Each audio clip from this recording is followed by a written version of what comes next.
नाजरीन ज़रा तसव्वुर करें कि अप्रैल 2025 है और आपके सामने कोई शख्स बैठकर कहता है कि चंद दिन बाद पाकिस्तान भारत को ऐसी शिकस्त देगा कि दुनिया हैरान रह जाएगी। राफेल तैयारे गिर जाएंगे, भारत का 70% पावर सिस्टम बैठ जाएगा, मिसाइल हैक हो जाएंगे और दुनिया की सुपर पावर्स पाकिस्तान की तरफ देखने पर मजबूर हो जाएगी। तो आप क्या कहेंगे? हंसेंगे, मजाक समझेंगे या उसे पागल करार देंगे? लेकिन अगर मैं कहूं कि सिर्फ 11 माह बाद ये सब कुछ हकीकत बन चुका था, फिर अप्रैल 2025 में अगर ये सवाल पूछा जाता कि क्या पाकिस्तान भारत के जदीद तरीन राफेल तैयारे गिरा सकता है? क्या पाकिस्तान किसी मुल्क का पावर ग्रिड हैक कर सकता है? क्या दुनिया का जदीद दिफाई निज़ाम S-400 नाकाम हो सकता है? क्या भारत सीज फायर की भीख मांगेगा?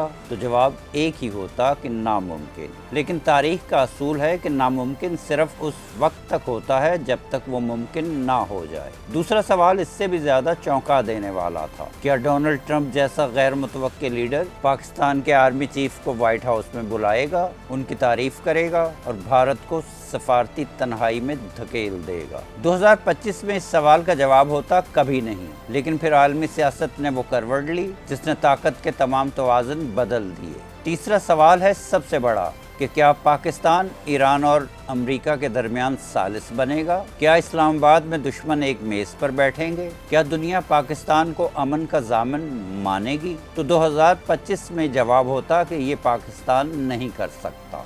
लेकिन 2026 में हकीकत के पाकिस्तान ने कर दिखाया। और अगर आप ये सुनें कि general Asim Munir field marshal बन जाएंगे, पाकिस्तान अफगानिस्तान में सर्जिकल कार्रवाई करेगा, UAE का अरबों डॉलर कर्जा जल्द अदा हो जाएगा, सऊदी अरब दिफाई जिम्मेदारी पाकिस्तान को देगा और ईरान में तशक्कुर पाकिस्तान के नारे लगेंगे, तो क्या आप यकीन करेंगे? नहीं। लेकिन यही वो लम्हा है कि जहां कहानी बदलती है। ये सब किसी जादू से नहीं हुआ, ये 4 लोगों की कहानी है। Field marshal Asim Munir, air chief marshal Zaheer Ahmed Babar Sidhu, वज़ीर आज़म शहबाज शरीफ और इसहाक डार। लेकिन इन 4 में से एक नाम ऐसा है जो खामोश रहा, जो सामने नहीं आया, लेकिन जिसके बगैर ये कहानी मुकम्मल नहीं होती। ये कहानी है ज़हीर अहमद बाबर की। एक ऐसा शख्स के जो एलीट रास्ते से नहीं आया, जो शॉर्ट कोर्स के जरिए एयर फोर्स में दाखिल हुआ, जो F-16 नहीं बल्कि मेराज पायलट था। और एयर फोर्स में एक असूल है कि मेराज पायलट कभी एयर चीफ नहीं बनते,